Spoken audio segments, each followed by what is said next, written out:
और संत से बोला महाराज देखो पड़ोसी 10,000 के पटाखे ला रहा है, मेरे पे कुछ नहीं है। अब उन संत ने बड़ा सुंदर जवाब दिया। देखो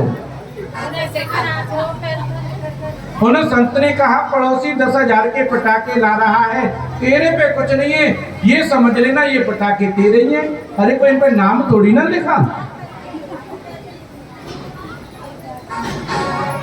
लेकिन संत ने कहा फिर भी तुझे संतोष नहीं है, तो जब ये अपने घर के बाहर पटाखे चलाए तो तू अपने घर के बाहर बैठ जाना, समझ लेना हम ही पटाखे चला रहे। वो आदमी बोला महाराज पटाखे मेरे होते तो मैं चलाता, जब मेरे है नहीं तो मैं चलाऊं कहां से?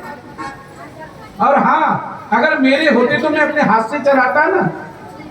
तो उन संत ने बड़ा सुंदर जवाब दिया, बोले तुझे पता नहीं है, एक काम कर लेना, बोले अपने घर के बाहर बैठ करके कुर्सी डाल करके बैठ जाना और समझ लेना नौकर पटाखे चला रहा है, मालिक कुर्सी डाल के बैठा है। बोलो राधे राधे। देखो हर दुख में हमारी खुशी छिपी पड़ी है। पड़ोसी क्या करे, कोई टेंशन नहीं है, न कोई टेंशन न कोई खतरा, और गांव पड़रारी जिला मथुरा। बोलो राधे राधे।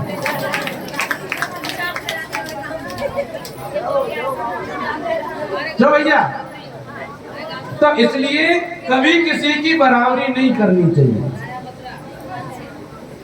आप ये देख करके चलो पहले हम क्या थे और क्या हैं। मनुष्य बदल रहा है भैया, अपनी समझ के हिसाब से जियो। अच्छा मनुष्य कैसे बदल रहा है बताओ? पहले के युग में जब आप थे तो क्या करते थे?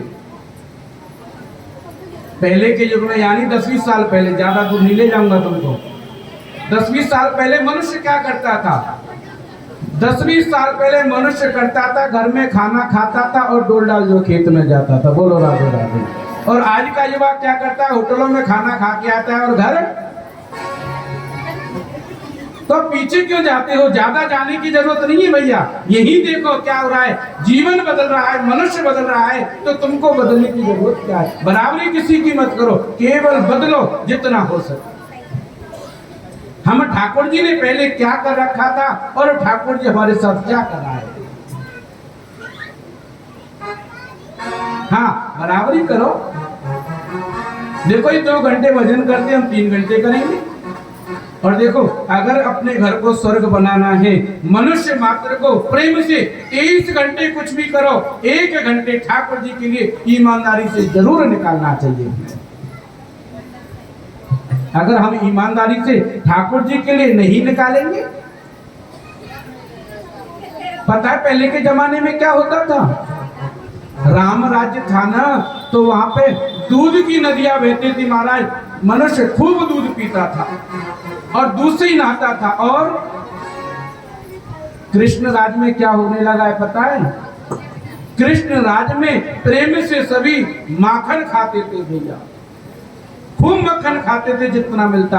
और आजकल आदमी क्या कर रहा है? एक दूसरे को मक्खन लगा रहा है। बोलो राधे राधे। लेकिन भैया ऐसा नहीं होना चाहिए। त्रेता युग में, कलयुग में मनुष्य जो है घी को सूंघ करके रख रहा है। क्यों? क्योंकि शरीर में इतनी बीमारी हो गई महाराज, डॉक्टर मना कर देता है। त्रेता युग में भरे दूध दही के ताल, कलयुग में घी सूंघ कर गुजर करे गोपाल महाराज। अब तो घी सूंघ करके गुजर कर रहे हैं, तो ये कलयुग की पहचान है। क्या पहले के आदमी घी दूध नहीं खाते थे? खूब खाते थे महाराज, लेकिन मेहनत करते थे। कई कथा हो रही है 3 किलोमीटर दूर पैदल जाते थे महाराज।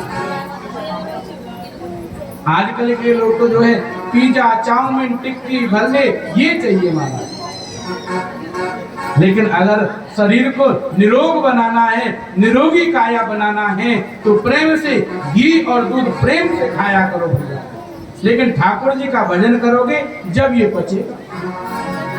ठाकुर जी का भजन नहीं करोगे, देखो हम तो क्या ठाकुर जी की क्या भजन करने वाले, हमारी क्या हैसियत है। लेकिन हाँ प्रेम से ठाकुर जी के लिए हम आधा घंटा रोज निकालते हो या एक आसन पर बैठ कर।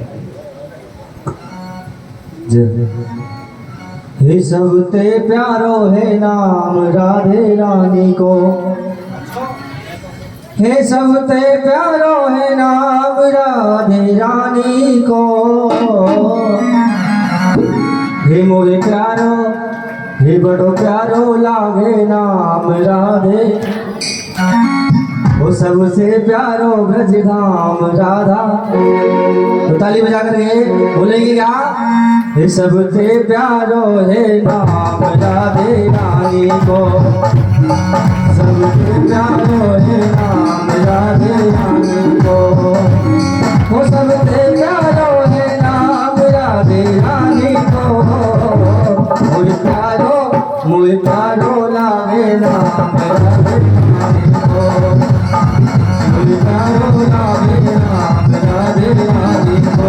ऐसे नहीं ऊपर आप जाएंगे सभी, जिनको भी हाथ दिए हैं भगवान ने सभी हमें हाथ दिखाएंगे, और जिनको नहीं दिए हैं, जिनके हाथ नहीं है उनकी कोई बात नहीं है, सभी हाथ ऊपर करेंगे।